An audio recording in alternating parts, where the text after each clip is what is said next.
Do you like Baldur's Gate 3? How about just Dungeons & Dragons? Are you ready for more multi-classed Baldur's Gate 3 builds? If any of the above is true, then I think you're going to enjoy this video. Welcome to D4.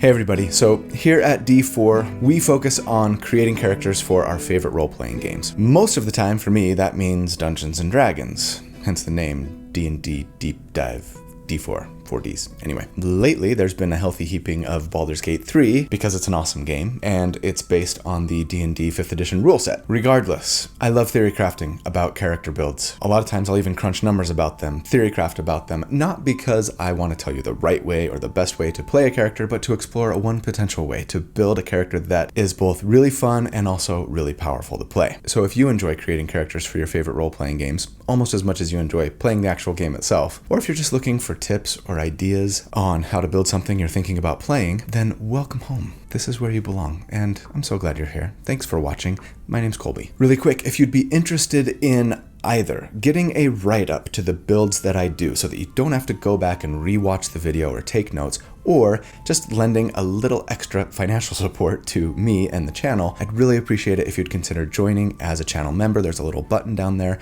For just a couple of bucks a month, you get access to the library of write-ups that I create for each of these builds, and it really goes a long way to helping support me. So huge shout out to my channel members. You guys are fantastic. I couldn't do this without you. And everybody else, thank you as well for being here. Just liking and subscribing and watching and commenting and clicking on the notifications bell. These are great ways to support me too. You don't have to be a channel member. I'm grateful that you're just here, so thank you. So yes, we are still in Baldur's Gate 3 feeding frenzy mode. In case you haven't seen them, yes, I did my first BG3 builds video a few weeks ago. Catch it here if you haven't seen it. And my second one a couple of weeks ago, which you can watch here. It's brought in a ton of new viewers and subscribers. Hi, thanks for coming. I hope you'll watch the other builds that I've done on this channel for Dungeons & Dragons that can more often than not be adapted for BG3. Also, for those of you who have joined the channel recently and are new to Dungeons & Dragons, if you're interested in learning a little bit more about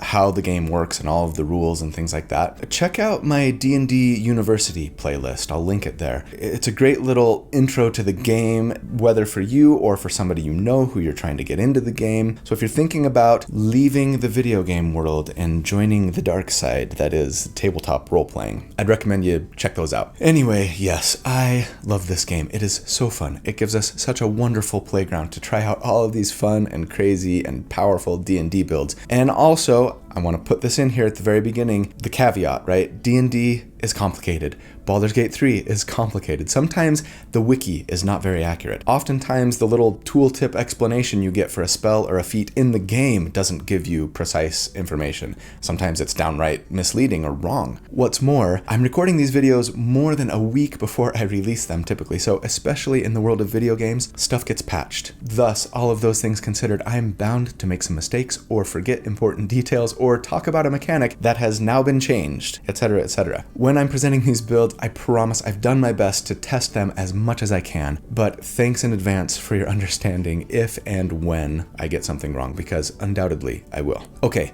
no more preamble, since I kind of give a mini preamble for each build, right? Let's just jump into Baldur's Gate 3 Character Builds Volume 3. But first, a word from our sponsor, CzePeku. All right, if you guys don't know about CzePeku, then where have you been? They are, quite frankly, some of the best TTRPG map makers in the world. To date, they've created over 4,000 hand-drawn maps that you can use in D&D, Pathfinder, or whatever other game you might enjoy playing at your table, and they are gorgeous. They're super high-res, with map options for every conceivable environment and game setting, whether you're looking for a classic dungeon crawl or something more offbeat like a kobold brewery or a giant elderbrain skull. My favorite thing about their maps, though, they are rarely static. They often come with options for different seasons or time of day, weather effects, and a lot of them are even animated. Naturally, their maps all work seamlessly on most virtual tabletops, VTTs, right? Including Alchemy RPG, Roll20, Encounter Plus, Foundry VTT, Fantasy Grounds, and more. But of course, you could also print them out if your table is in person. But this is all assuming, of course, that you become a supporter of theirs on Patreon. So go check out their stuff at CzePeku.com right here. And if you like what you see, which I'm confident that you will, then go to their Patreon at patreon.com/CzePeku and join their almost 20,000 other supporters to show them a little love. A few bucks a month gets you access to all of your wildest map dreams. It is such a great deal. So huge thank you to CzePeku. You guys rock. I love your work. And let's jump into the builds. All right, build number 1, the God of Thunder. Or it's actually more like lightning. The God of Lightning doesn't have the same ring to it. How about the Wrath of the Storm? Anyway, in the early days of this channel, I used to get a ton of requests from people to do a Storm Sorcerer mixed with a Tempest Cleric. People wanted to be the Master of the Storm, and thematically at least, these two subclasses seemed like a match made in heaven. There was only one little problem. In D&D, the Storm Sorcerer kinda sucks. Their abilities are just pretty meh is all. Of course, it didn't stop me from trying to make the build work anyways. And I think we did a pretty good job with a little creativity and thinking outside of the box. Anyways, naturally, one of my thoughts that I had when realizing that both of these subclasses were going to be in BG3 was, will this combo work any better in Baldur's Gate than it does in 5e? The answer, I'm happy to say, is a resounding yes. So let's build it to find out why. All right, at level 1, for our starting class, I think we want to start out as Sorcerer with this combo. The main reason is that Sorcerers, unlike Clerics, get Constitution saving throw proficiency, and that means a big bump to their concentration checks. And especially in BG3, the AI seems to be pretty smart when it comes to targeting low AC party members and casters in general, especially if they're concentrating on a spell. So doing things to help yourself hold on to your concentration is a big deal. As for our starting ability scores, make sure you get a 16 Charisma, a 16 Constitution, a 14 Dexterity, and then a 12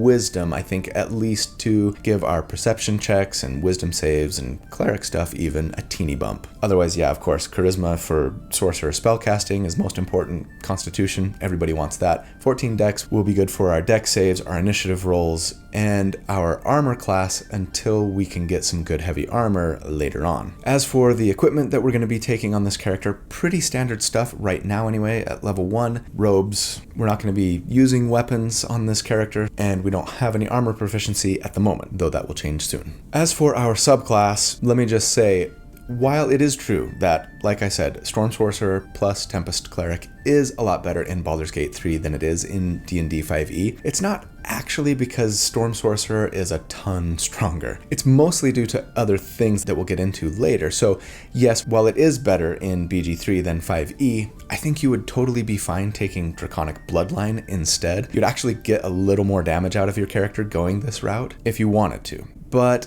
yeah, Storm Sorcerer is definitely the better pick conceptually, and they do have some nice little benefits to them mechanically as well. So assuming we go Storm Sorcerer, at level 1 we get the Tempestuous Magic feature, which tells us that when we cast a spell of first level or higher, we can use a bonus action to fly for the rest of the turn without taking opportunity attacks. That's cool, useful, and better than 5e's version where you can just fly 10 feet. Here we get our full movement speed in flight, and that's just going to help us get to hard to reach places that 10 feet of movement speed really wouldn't accomplish. As for the spells that we get as a Sorcerer 1, I would take Shocking Grasp as a cantrip, mostly for thematic reasons. It's an okay cantrip, especially if the enemy is wearing metal armor, but it is melee only. I'd grab Thunderwave because it's on point thematically and both does some decent AoE damage, but also pushes targets away from you potentially, which is nice. And then make sure you grab Chromatic Orb. which is different in this game than it is in D&D, and we will make some decent use out of it on this character. With Chromatic Orb, when you cast it, you choose what kind of damage the spell does: cold, acid, fire, poison, or, yes, thunder or lightning. Whatever you choose, you usually get not only the damage, which is 2d8 for most versions as a level 1 spell anyway, but then an extra little something based on the damage type. You cast it and then it creates a small area of effect of the damage type on the battlefield for a couple of turns that will impact enemies who are there or who move into the area. So if you choose fire, then it's going to create a little area of fire on the ground and will make enemies in the area burn for a couple of rounds. Cold will create a little ice sheet that might make them slip, etc. Lightning creates a little lightning area of effect that again does a little damage over time, but thunder is the only one that doesn't do anything extra. It just does more damage, an extra d8 of damage per spell level. And maybe I'll just note, this is something that Baldur's Gate is a lot better at than 5e. Making spell damage types do things that you'd kind of expect different damage types to do is a fun addition that I frankly wish we'd see a little bit more of in D&D. But at level 2, I think we start taking our cleric levels now so that we can really increase our burst damage potential with this build. At cleric 1, we get our subclass right off the bat, and yes, of course, we're going with Tempest. We get some decent things from Tempest Cleric right here. First up, we get proficiency with heavy armor and martial weapons, and this is going to do great things for our survivability. So don't forget to put on the best armor that you can and equip a shield as well. And then as a Tempest Cleric, we get Wrath of the Storm. And again, this is a lot better than the 5e version. It says that when we get hit by an attack, we can use our reaction to return 2d8 lightning damage to them, or if they make their saving throw against that lightning damage, it's half of that, but thunder damage, which is kind of cool. The lightning bolt missed them, but they still felt the shock of the thunder that followed, right? Anyway, you can do this actually as often as you'd like, so long as you get hit and you haven't used your reaction, as opposed to wisdom modifier times per day like in D&D. As for the spells that we get as a cleric 1, just keep in mind that clerics use their wisdom modifier for their spellcasting stat, and our wisdom is going to be way worse than our charisma. So I would plan on taking stuff here that just works without needing like an attack roll or allowing an enemy saving throw. Guidance, probably the best cantrip in the game, utility-wise at least. Bless is one of the best buffs in the game, and again, just works. Healing Word, of course, is one of the best healing spells in game since you can cast it from range and with a bonus action. But there's one other spell that I want you to make sure you grab here, and it's Create Water. Now, most people might see this spell and think, yeah, okay, I mean, maybe if I'm thirsty or like I need to put out a fire. But those of you in the know where we're going here. See, Larian is the developer of the Divinity Original Sin games, which were great games in their own right, by the way. If you haven't played them, highly recommended. One thing those games were sort of famous for was the way that you could combine spell and environmental effects to do extra stuff. And they've definitely brought a smattering of that with them into BG3 in ways that are cool and fun. So yeah, in Baldur's Gate, you could cast grease, say, and then if you light that grease on fire, whether with a firebolt or flinging a torch into it or whatever, whoom, everyone standing in the grease is now burning. Stuff like that. So in BG3, we've got the wet condition. And when creatures are made wet, whether because you threw a bottle of water at them or because you cast, say, Create Water where they're standing, then until they are dry in a few rounds, they have vulnerability to cold and lightning damage. And for those who don't know, vulnerability means they take double damage from those sources. So now we've got a way to instantly make our enemies wet if we're all out of water bottles with this Create Water spell. But level 3 is where it gets really juicy, because we would be a Cleric 2 and get Channel Divinity. We get 1 charge of Channel Divinity per short rest and can use that charge to turn undead, sure, but more importantly for us, as a Tempest Cleric, we can use Channel Divinity for Destructive Wrath. And this simply tells us that when we deal lightning or thunder damage, we can use Channel Divinity to deal maximum damage instead of rolling the dice. And in case you weren't aware, this tends to be a lot more damage on average, especially when we're dealing double damage against wet targets, right? Right. Don't forget also that thanks to multiclassing with 2 full spellcasters here, Sorcerer and Cleric, we now have 2nd level spell slots with which to upcast our spells for, in Chromatic Orb's case, more damage. So From this point on, the basic strategy when we really need to blow something up will be this. First, get your target wet. If you've got a water bottle, throw it. If you have some other means, use it. If all else fails, cast Create Water on as many enemies as you can right on round 1, and then we'll be blowing them up on round 2. But when you're ready, then you're casting Chromatic Orb, picking Lightning as the damage type, and if it hits, do maximum damage with it via Destructive Wrath, which is doubled thanks to the fact that the enemy is wet. If you use a 2nd level spell slot to do this, it should hit for 3d8 damage maxed, so 24 doubled to 48. As a 3rd level character, that is a ton of damage. Granted, it's resource heavy, but man, it is good for turning the tide of a battle in your party's favor when you really need it. But wait, it gets better. Because at level 4, we're going to go back to Sorcerer. We want meta magic and sorcery points and better spells. As a Sorcerer too, then, we start getting 1 sorcery point per Sorcerer level, which we can use to convert into more spell slots, or enhance our spells via meta magic. At this level, you'll want to make sure and grab Twinned Spell. This tells us that for a number of sorcery points equal to the spell's level that we're casting, we can make a spell that normally only targets 1 creature to target 2. So now we can do 48 damage to 2 targets potentially on our turn. Almost 100 points of damage as a level 4 character. Nuts. At level 5, we would be a Sorcerer 3, and that means we get more meta magic options, so we can grab Quickened Spell, which lets us cast a spell that normally requires an action as a bonus action instead. So we could, for example, quicken Create Water and then max double damage Chromatic Orb, all on round 1 if we needed to. And once we have more sorcery points, we could do that and twin the Chromatic Orb even. Boom. Boom. We also have 3rd level spell slots now for bigger Chromatic Orb damage, but then we get 2nd level Sorcerer spells. And the only one I'm going to mention here is Shatter. It's an area of effect spell that does thunder damage. Now, thunder doesn't do double damage if they're wet, right? That's lightning or cold, but is still something that you could max out damage on in an area with our Channel Divinity. So a good option to have at this early level for multi-target damage. At level 6, we would be a Sorcerer 4, and that means we get our first feat. I'd probably go with Charisma here to bump it to 18 because I don't think you're going to be running into a ton of lightning resistant enemies, especially at this level, but if you wanted to, yeah, you could take the Elemental Adept feat, which would let your lightning spells, in our case, do a teeny bit more damage on average when you're not maxing them out via Destructive Wrath anyways, right? But more importantly, ignore lightning resistance. I think we get a lot more mileage out of just bumping our Charisma score here, but consider Elemental Adept if you find yourself running into a lot of lightning resistance for whatever reason. But level 7 is where things get really good, because that means 3rd level spells, and that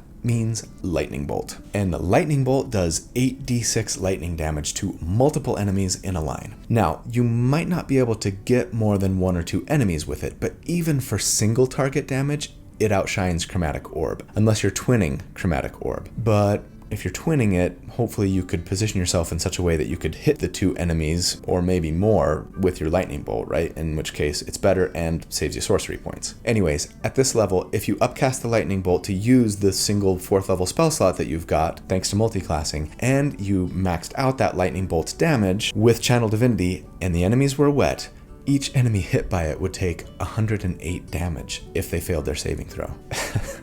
That is so awesome. And I mean, half damage on a successful save is still a ton of damage. And sure, if they were wet already, you could quicken Lightning Bolt and cast it twice on your turn. And okay, fine, for that matter, we could take haste at this level and be concentrating on it, meaning 3 Lightning Bolts on our turn, once we had enough spell slots to do that anyway, right? So from levels 8 on for this build, I would just go Sorcerer to get more sorcery points, more and higher spell slots. For your feats, obviously bump Charisma and or, consider Elemental Adept. Alternatively, you could take a couple levels of Fighter for Action Surge and get even more burst damage, though honestly that kind of feels like overkill to me on this build. It is so good. In fact, I just respect my own party's mage with this build last night and had so much fun with it. I think I'm going to stick with it for a while. Time for build number 2, the ultimate ranged weapon user. So between the 9 builds that I've done so far on my first 2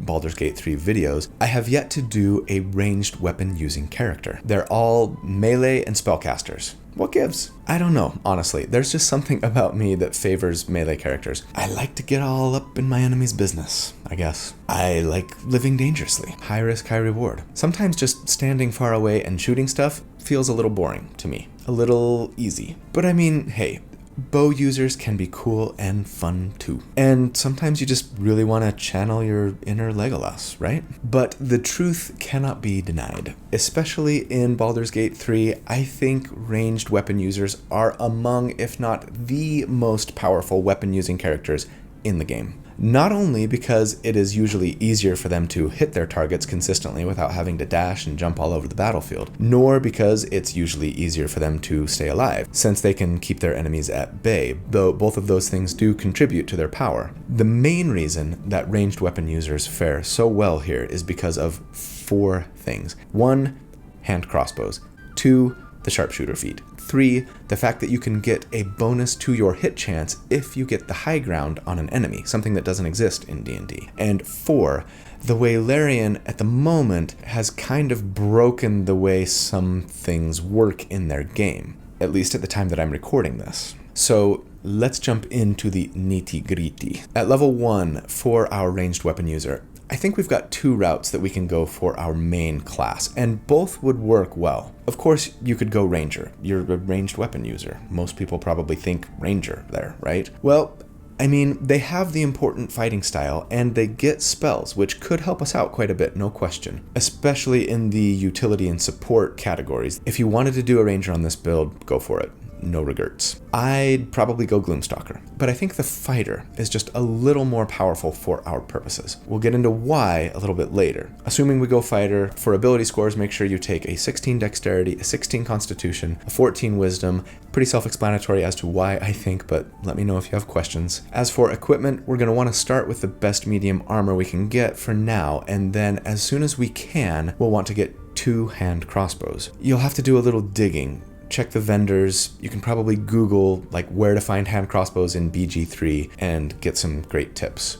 But here's why you want 2. You see, unlike in D&D, ranged weapons don't ever have like the loading or ammunition properties which require that you have a free hand, or say that you can only take 1 attack with them on a turn, etc. What that ends up meaning is that yes, you can dual wield hand crossbows and fire them both as often as you have resources to fire them on your turn. And yes, since hand crossbows are light weapons, that means you can use them for 2-weapon fighting, which is what lets us wield 2 weapons, 1 in each hand, and make an attack with the offhand weapon as a bonus action, right? So yeah, as soon as we get them, we can start making 2 hand crossbow attacks every turn, 1 with our action, 1 with our bonus action. What's more, at the time of recording anyways, it's broken in that it's still applying your dexterity modifier for damage on that offhand attack, even if you don't have the 2-weapon fighting style, which according to the rules it shouldn't do. I'm sure it'll get patched eventually. Maybe it already has been by the time this video comes out. But if not,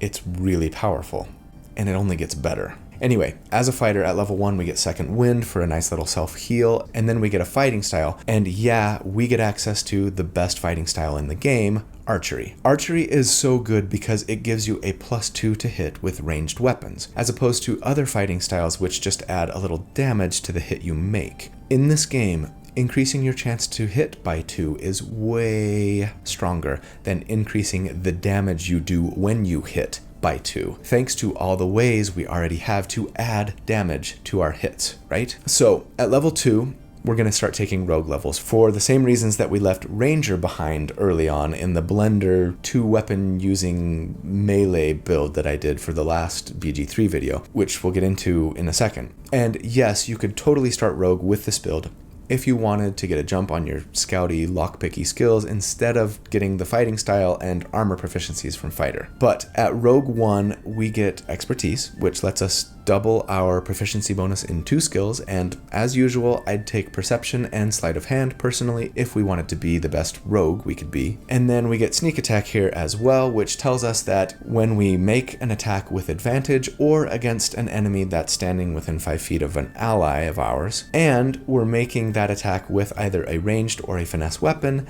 then once on a turn we can do an extra d6 of damage that will scale with rogue levels. At level 3, we would be a rogue 2, and that means means we get Cunning Action, which lets us dash, disengage, or hide as a bonus action. Always useful. At level 4, we'd be a Rogue 3, and that means we get our Rogue subclass, and we are taking Thief, of course, until they nerf it, because Thief gives us fast hands, and that lets us get 2 bonus actions on our turn every turn, which is a little broken. So now we can make 2 offhand attacks with our second hand crossbow every single turn for 3 total attacks per turn as early as level 4. Boy, howdy. I mean, we could have done it at level 3, I guess, if we just went straight rogue. Don't forget that sneak attack does scale up to 2d6 now, once per turn, which is a nice little bump. But then at level 5, though I really want to get to extra attack and other goodies in fighter, I think we'd be remiss not to take rogue 4 here so that we can get a feat, because we really, really want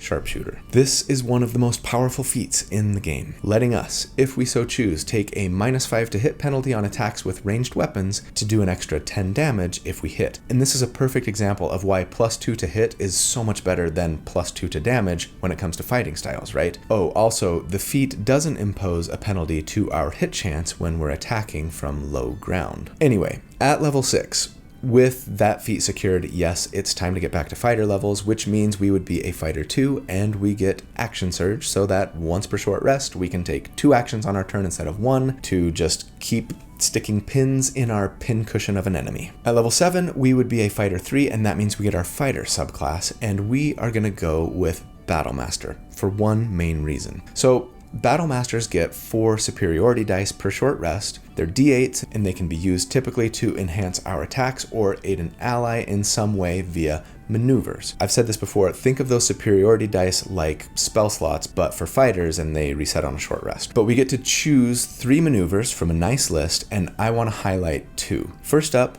precision attack. This is actually worse in BG3 than it is in D&D, because in D&D, you can wait until after you roll your attack to decide to use the precision attack maneuver and spend that superiority die. You roll it, and then you add the total that you rolled on that D8 to your hit chance, potentially turning a miss into a hit, right? In Baldur's Gate, you have to decide before you attack if you want to use precision attack, meaning that you might use the superiority die, but then you end up rolling high and you didn't even need it, so it was wasted. That's something I would love to see patched. I'd still probably take it here because sometimes you just really, really need to make sure that your attack lands, right? More importantly though, we want trip attack. This is my favorite maneuver. It tells us that when we hit with a weapon attack, we can add a superiority die in damage and then force the enemy to make a strength saving throw or be knocked prone. Now, prone. In D&D, if an enemy is prone, you get advantage on attacks against them if you're within 5 feet of them when you attack them. In Baldur's Gate, though, there's one teensy-weensy difference, and it's that you have advantage when you attack them from within 10 feet. Why is that such a big deal? Because, in case you didn't know or forgot, in both D&D and BG3, if you make a ranged attack against an enemy within 5 feet,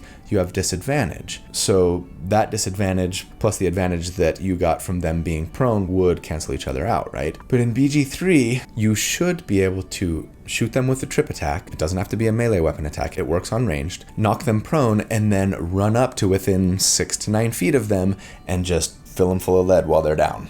And yeah, having advantage is such a big deal in this game, especially when we're taking a -5 to hit penalty, even with our +2 to hit from archery fighting style. And this is really the main reason I wanted to go fighter over ranger. Now, keep in mind, you can toggle your sharpshooter feat on and off. You go into the I think it's the passives tab, right, under your hotbar. And so if you're up against a pretty hard to hit enemy, take advantage of that. And the best tactic might be to make your first trip attack on your turn with sharpshooter turned off, just to make sure that it hits, hopefully knock them prone, and then toggle it back on, run up to them, now you have advantage. Flip, flip, flip. One note, the game seems to be pretty finicky about how close you are to the target when they're prone, and sometimes, depending on where you're aiming on the enemy, it won't give you that advantage, so just make sure you see advantage before you click. Also, you might not love the idea of having to be in kind of like a close to mid-range to be as effective as possible here. You want to be a long-range weapon user, right? But it will make your numbers a lot better going this route if you don't have another way to get advantage anyways. All right, from this point in the build, starting at level 8, I would take fighter to level 6, so up until character level 10, right? That's going to get us extra attack for more hand crossbow goodness, as well as 2 feats, one at 4 and unique to fighters, one at 6, which would let us cap our dexterity score at 20. From there, levels 11 and 12, I think I'd finish the build in Rogue for a little more sneak attack, uncanny dodge, and another round of expertise, or maybe just go Rogue 5 then Fighter 7 so that you could get another superiority die per short rest. The reality with this build is that until Larian balances things, you honestly might play this for a while and then respec out of it because it feels like you've just put the game in easy mode. I would highly recommend bumping the difficulty up to tactical if you're not already there, if you're going to use this build. All right, build number 3, the Control Freak. So I've said this many times on my channel in the past, but I think to date, the strongest character I've ever built for Dungeons & Dragons was called, yes, the Control Freak, and they did 0 damage. In reality, locking down enemies on the battlefield will generally do more to trivialize combat encounters for your party than doing a little more damage on your character, because controlling action economy, how many things the enemy can do versus how many things you can do, and keeping it in your favor tends to be like the number one key to victory in this game. That said, the more I play BG3, the more I realize that, generally speaking, Larian seemed to be really interested in closing the caster-martial divide that exists in D&D, trying to narrow that gap a little bit. Most D&D vets would argue that casters are just a lot more powerful than non-casters in that game. The main reason is not because of the fireball spell, either. As often as not, it's because of the web spell, and hypnotic pattern, and fear, and the Holy of Holies wall of force. Sure, barbarians can hit hard, paladins can smite, but casters can teleport all over the battlefield, shut down half of the enemies in the fight or more until they're ready to deal with them, summon armies of creatures to fight and die for them, and in the case of things like the mass suggestion spell, just win the fight before it even begins. So yeah, generally speaking, despite cool and powerful things like doing double lightning damage to wet enemies, casters in Baldur's Gate feel a lot less powerful to me than they do in 5e. And let me be clear, I don't necessarily think that's a bad thing, but especially when it comes to control spells, casters feel weaker to me in this game. And maybe it's because enemies seem to more regularly make their saving throws here than they do in D&D. Maybe Larian just wanted there to be more parity between martials and casters. Or maybe they just thought that locking enemies down for an entire combat encounter wasn't very fun or didn't seem very fair. All of that said, it's not going to stop me from trying to build the most effective control caster that I can, because playing a battlefield controller can be really fun, right? And it can still be quite powerful, I think, even if it's a little less potent in this game. And so I wanted to try my hand at building one. Let's do it. At level 1, okay, we're starting off as a fighter again. Are you sick of that yet? I don't think this is absolutely necessary, but for this character, perhaps more than any I've done yet, holding on to concentration will be really, really important. So I want the benefit from Constitution saving throw proficiency. You could also start Sorcerer for Constitution saving throw proficiency, and actually, sorcerers could make decent controllers as well, though we're going to take a different route. I'll talk about it at the end of the build. I prefer fighter for the better defense thanks to shields, armor, and a fighting style as opposed to sorcerer, personally. For our starting ability scores, make sure you get a 16 intelligence, a 16 constitution, and a 14 dexterity for armor class purposes, among others. As for equipment, yeah, start with the best medium armor you can get, eventually moving on to heavy armor when you can find some good plate. Grab a shield, and then just a ranged weapon for now. But then, yeah, fighter 1, you get second wind for that self-heal, and then a fighting style, and I would take defense on this character to just bump our armor class by 1. We're not planning on using weapons from level 2 on. So yeah, at level 2, we're going to start taking wizard levels. Finally, a wizard build, generally thought of as one of, if not the strongest class in D&D. Why did it take me so long to make a wizard character? Because they don't have blade singers, dang it! No, wizards are great. I think they are stronger in D&D than Baldur's Gate because there's maybe more discrepancy between their spell list and everyone else's in D&D. Wizards get access to significantly more spells in 5e, and that is less the case in Baldur's Gate. Regardless, wizards are still very strong, and especially for our control freak selves. So as a wizard 1, we get Arcane Recovery. This lets us use a bonus action once per day to recover spent spell slots, always handy. And then we get spells, of course, and I would take Ray of Frost for a cantrip, as that both does damage, it's only a teeny bit less than Firebolt, and also slows the enemy, which is a nice soft control there. Sometimes that'll be enough to force them to have to dash on their turn instead of make attacks, right? Sleep is a pretty good spell at early levels, though less potent than in D&D, I feel like, since it's easier for enemies in BG3 to wake their friends up here. Tasha's Hideous Laughter, though, is a very potent control option. Knocks an enemy prone if they fail their save against it, and it just keeps them from getting up or doing anything for an entire minute. It's a serious lockdown spell on a single enemy. At level 3, we'd be a Wizard 2, and that means we get our Wizard subclass, and we are going to go with Enchantment. Enchantment?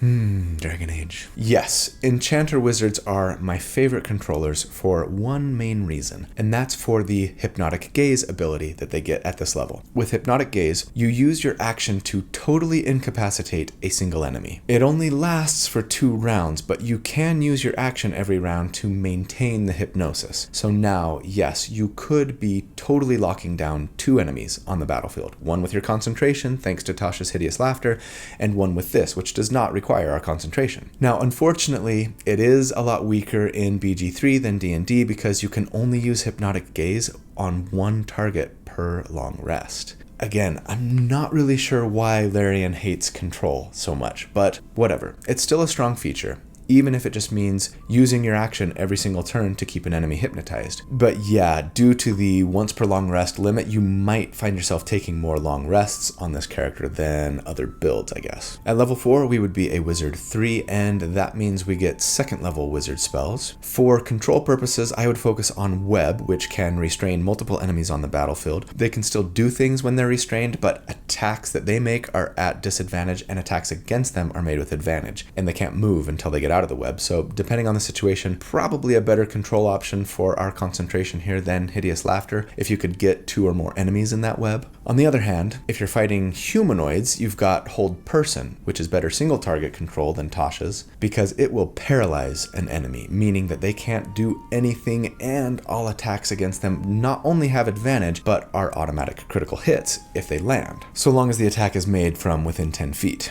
Very strong. Crown of Madness, worth considering. It's different than in D&D and just makes one enemy attack the nearest creature to them every turn, whether that creature is friend or foe. So getting your enemy to not only be locked down, but actually be working for you can be really good if you can hit the right enemy with it, right? At level 5, we would be a Wizard 4, and that means we get a feat, and we 100% want to increase our intelligence here. Pretty much all of our control is going to give enemies a chance to save against our DC, our difficulty check, and that is going to be higher, and thus enemies will have a lower chance of succeeding against it when we raise our intelligence, so prioritize that for sure. At level 6, we would be a Wizard 5, and that means we get 3rd level spells, and 3rd level spells are like the promised land of control options, but again, they're generally a lot weaker in BG3. I'm going to focus on 3. Hypnotic Pattern hypnotizes multiple enemies in an area, similar to your Hypnotic Gaze, keeping them from doing anything. Their allies can shake them out of it though by taking the help action or shoving them, and if the enemy takes damage, it breaks as well. But worst of all, it only lasts for 2 rounds. 2! Yikes! I mean, sometimes, sure, that might be all you need to turn the tide of the battle in your favor, but that is significantly worse than the 10 turns it lasts in 5e, right? And then we've got the other darling of control freaks, the Fear spell. The spell description currently in-game is totally misleading. It says that enemies affected by it become easier to hit and can't move. Neither of those things are true. In reality, they have to run away and do so, which is great, and then they can't take any other actions, which is also great. They also drop whatever they're holding. They aren't Easier to hit, however, but also if they end their turn out of line of sight of you, then they can save against the spell again, but not otherwise. I think in BG3 especially, this is a better spell for control purposes than Hypnotic Pattern. If for no other reason than because if an enemy is spending 2 turns running away from you, it's often taking 2 more turns to get back into range of you. Because yeah, it too only lasts 2 turns instead of 10, but you tend to get more effective time of an enemy not doing anything valuable on the battlefield with it, right? Importantly, the area of effect of fear is a cone rather than a sphere. So it does mean that it will probably be harder to hit all of the enemies that you want to when compared to Hypnotic Patterns, so that's going to be a big consideration here. And so, all things considered, I think that the best control spell in this game at level 3 is probably neither of those two, but instead slow. First and foremost because slow, for whatever reason, does last 10 rounds just like in D&D. But also with slow, you can choose up to 6 enemies to cast it on. There's no area of effect, you just bing, bing, bing, bing, bing, so it's easier to get more of them. And if they fail their saving throw against it, it lowers their move speed by half, it lowers their armor class by 2, and their dex saves by 2, and then forces them to choose between an action or a bonus action, not both. And even if they have extra attack, they can only make 1 attack. They can't take reactions. Sure, it's a softer control spell than Hypnotic Pattern or Fear, because it still allows enemies to do some things, right? But it debuffs them so hard, and you're more reliably going to be able to get it on more enemies, and it lasts a lot longer, that it's going to do more generally, in most cases, I think, to help your party win the fight than either Hypnotic Gaze or Fear. There will be exceptions to this, of course, but yeah, I think my go-to play here for this control freak would be cast slow on round 1 and then pick a target who maybe made their saving throw and just lock them down with Hypnotic Gaze while your party very easily cleans up the rest of the enemies. At level 7, I think I would go to Fighter 2 here. Yeah, this means no 6th level spells by endgame, right? But it does let us get Action Surge, and so would be worth it, I think. Taking 2 actions once per short rest so that we could cast our control spell and Hypnotic Gaze an enemy all on round 1 is just incredibly powerful. If you went this route, sure, you could respec when you hit level 11 to be a full wizard if you wanted to grab those 6th level spells, but at least between now and then, I think I'd go this route once we had 3rd level spells personally. From levels 8 on though, yeah, I'd go back to wizard. Be sure to bump intelligence with your next feat to cap it at 20, and then pick up Polymorph, Banishment, and Confusion, I think, maybe for 4th level spells. All good control options. Dominate Person, Hold Monster, and Wall of Stone for our 5th level spell slots would probably be the go-to. Alas, no Wall of Force. But all of these things are going to give you so much fantastic control potential on this character. Now, as I said at the beginning of the build, a mostly sorcerer character would also make a really strong controller. You'd lose Hypnotic Gaze, right? But you pick up Meta Magic. This would mean that you could grab not only Quickened and Twin spell, but Heightened spell gives enemies disadvantage on their first saving throw against the spell that you're using meta magic on, and that's really going to help those control spells stick a lot more reliably, right? Extend spell will also double the duration of those short duration control spells that I've been whining about, making them more valuable. But sorcerers don't get access to Tasha's Hideous Laughter, which is really strong, especially early game, so yeah, there's pros and cons to each. I like Enchantment Wizard a little bit better personally, but maybe only just. And last but not least today, build number 4, the Cheese Grater. One of my very favorite things to do with D&D characters is find fun and powerful ways to take advantage of forced movement. There are a lot of spells and abilities that will do damage to enemies if they get moved into or through things. Usually spells, but not always. And yeah, in BG3 there tends to be a lot more chasms and cliffs and lava than I tend to run into at my D&D table anyway. So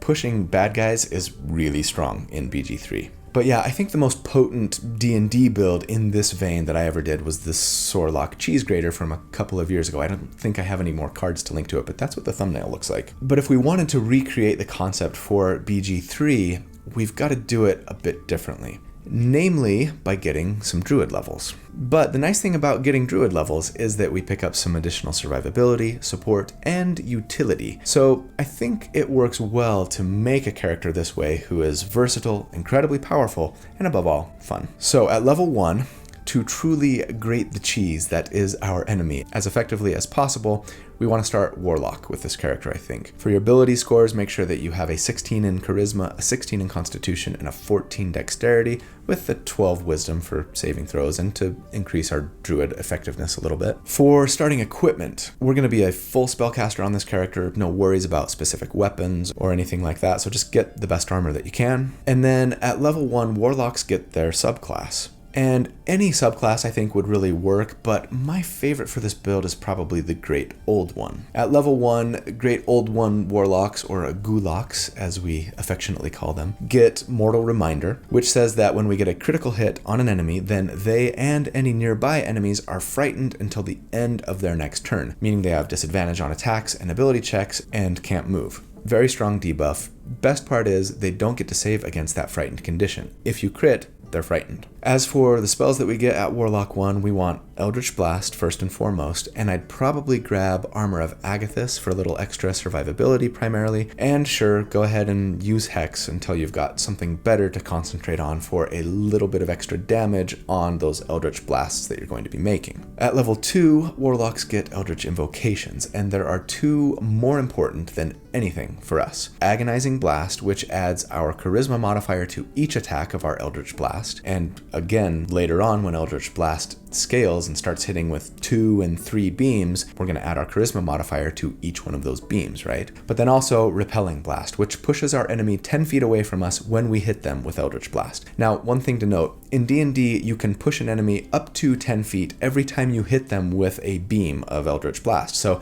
after level 5, when Eldritch Blast fires twice, for example, you could potentially push them 20 feet with this invocation. Thus far, in my own testing, I've only seen them be moved 10 feet total, regardless of whether they got hit with one or multiple blasts. Let me know if you've seen otherwise. It's kind of a bummer, but it's still a nice way to move your enemies around regardless. At level 3, we could start Druid levels now to let us start grading the cheese a little sooner, but I want at least one more level of Warlock for two primary reasons. First, to get a Pact Boon. Of the 3 options available to us, we really want to go Pact of the Tome with this build. In D&D, that means we get to choose some non-Warlock cantrips. In Baldur's Gate 3, we just straight up get Guidance, Vicious Mockery, and Thorn Whip. All of these are pretty nice cantrips actually, but Thorn Whip is the most important one for this build. With Thorn Whip, you make a spell attack against an enemy, and if you hit, you pull them 10 feet closer to you. This is okay by itself, but it gets really good when you couple it with a spell like Cloud of Daggers, which we can get now with second level Warlock spells. So Cloud of Daggers used to have a reputation for being a pretty weak spell in D&D. It's a pretty small area of effect, you can't move it once you've cast it, but I think a lot of people are catching on to just how good it is, and in BG3, it's even better. See, in D&D, there are a ton of spells like Cloud of Daggers with wording that's kind of funky. Basically, it doesn't actually damage an enemy when you cast it, even if they're in the area. It only does damage when the enemy starts their turn in the area or moves into the area of the spell. In BG3, it's a lot less convoluted. If you cast a spell on top of the enemy, they take the damage immediately, and again on their turn. So you can always get at least 2 instances of the damage on potentially multiple enemies, making it a really strong spell, especially for tightly clustered fights. Better yet, there's no saving throw against it, they just take the damage, period. But for characters like us, who can push and now pull enemies around on the battlefield, it's even better. I've had a lot of fun in the game already putting Cloud of Daggers in just the right spot and then either pulling or pushing enemies into it, depending on where they're standing. It is so satisfying to just yank them into that blender and watch them get all ground up. Ew, that sounded really macabre. Anyway, at level 4, though I want to get that feat, sure, let's start taking Druid levels here to get to the cheese grading. At Druid 1, we get some spells, and I just focus on support stuff that just works, since our wisdom score isn't great and never will be. Goodberry, though nerfed compared to 5e, is still a slightly more efficient heal generally than Cure Wounds anyways, and Healing Word is of course great. You might be wondering why we went Pact of the Tome for Thorn Whip, since we can just get it as a druid, right? Well, remember, if we used Thorn Whip as a druid spell, it would use our wisdom modifier to hit. But getting it with Pact of the Tome means we get to use our charisma modifier, right? Which means we'll be hitting and dragging with it a lot more reliably. At level 5, we would be a druid 2, and that means we get our druid subclass. And I think I would go Circle of Spores here. It pairs wonderfully, I think, with a Warlock thematically, but it also gives us a little bit of a mechanical, tactical boost. Admittedly, the benefits are fairly small. If you feel really strongly about going Land Druid for the expanded spell list and spell slot recovery, go ahead, but Moon Druid is probably out because we're not planning on being in beast mode with this build. Alright, so as a Spores Druid, first up we get Halo of Spores, which basically does a little damage with our reaction when an enemy's close to us. It's nothing to write home about, but we won't have a super reliable use of our reaction otherwise, so sure, a little bit more damage. Symbiotic Entity is the real reason that we're here. This tells us that we can use a use of our Wild Shape, and remember, we get Wild Shape here too, which we can use twice per short rest to turn into some cool beasts. But as a Spores Druid, we could use a charge of Wild Shape to instead use Symbiotic Entity, which gives us some temporary hit points equal to 4 times our Druid level, so 8 right now, yeah. And then while we have at least one of those temporary hit points on us, Halo of Spores does double damage, and then our melee weapon attacks do extra damage. But we're not using melee weapons. So yeah, we're mostly here for the temporary hit points. Like I said, subclass isn't doing a ton for us, but a little bit of damage, a little bit of survivability, not really the main reason we went Druid. Don't forget, at character level 5, Eldritch Blast is going to be firing 2 beams now, that's important. But then at level 6, we would be a Druid 3, and that means we get second level spells, and this is the main reason we went Druid, because now we can grab, yes, Spike Growth. This is such a fun spell. In BG3, it only covers a 20-foot diameter circle of ground in Thorny Spikes, as opposed to 5e where it's a 20-foot radius. So twice the area, right? I imagine that it can be difficult in a video game to make a spell's area of effect that big. Distances and areas are generally a lot smaller in BG3 than they are in 5e. There's only so much monitor real estate that you want to take up, right? Anyway, with Spike Growth, when a creature moves through the spikes, they take 2d4 damage every 5 feet they move. Additionally, and again, this is different than in 5e, they take that damage when you first cast the spell if they're standing in the area. Super nice. In my own testing, the AI seems really reluctant to walk through this area, even if it means wasting a turn for them to have to skirt around it. So already it's doing work, but the best part of the spell, of course, is that the enemies take this damage whether they move of their own free will and choice, or whether they are forcibly moved through it. And just like with Cloud of Daggers, the damage here is automatic, no saving throw. And we've got some really nice tools to force their movement through Spike Growth, right? Whether we're pulling them with Thorn Whip if they're on the far side of the spikes, or pushing them through it with Eldritch Blast if they're on the near side. Great that cheese. At level 7, I would go Warlock 4 to get a feat, finally, so that we could bump our Charisma to 18, which is the most important thing for our damage. And for that same reason, at level 8, I would go Druid 4, so that we could cap our Charisma at 20, as well as pick up some more temporary hit points from Spores Druid, right? At levels 9 and 10, I'm probably going with a couple levels of Fighter. We get better armor, the defensive fighting style, and best of all, Action Surge. I know, it probably feels overused, but how great would it be to throw down Spike Growth and push or pull an enemy through it on the same turn? Or better yet, throw down Spike Growth on round 1, and then on round 2, pull an enemy into it and push them back through it, all on the same turn thanks to Action Surge. Answer?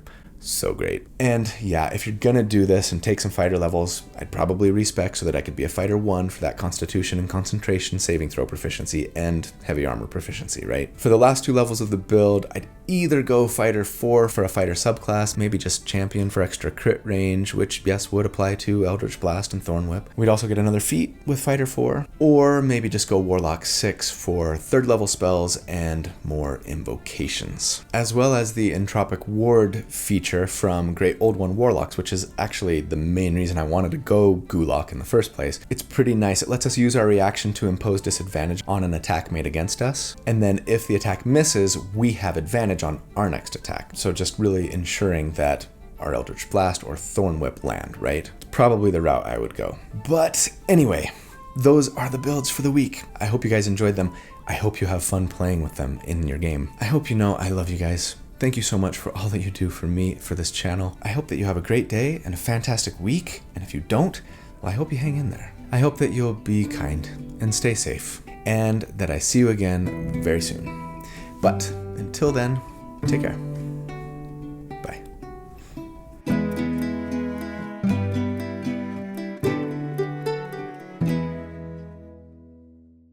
I don't know what the world may need, but a V8 engine's a good start for me. Think I'll drive to find a place to be surly. 'Cause what the world needs now is some true words of wisdom, like la la la la la la la la la. And what the world needs now is another folk singer, like I need a hole in my head. Man, I like folk singers. Anybody else go through an angsty period in their teens? I mean, that's probably a silly question for anyone who's been a teenager, right? Cracker, band out of the 90s. Really good fix when you're feeling just angsty. Well, don't even say that. Don't say that. Lightning does a similar area of effect.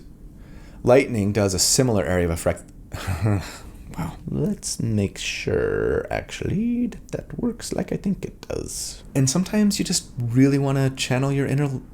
And sometimes you just really want to channel your inner... And sometimes you just really want to channel your inner... Channer? It hurts, mama. Don't even say that. Yeah, I hit 100K. I mean, that's kind of old news probably by the time this airs, but it's very recent news when I'm recording this. So amazing. Thank you all for helping me get here. It's been such a privilege and a treat. And yeah, my very sweet wife bought me this little shirt to celebrate, though somebody pointed out it just kind of looks like, look at my boobies. Oh, shoot.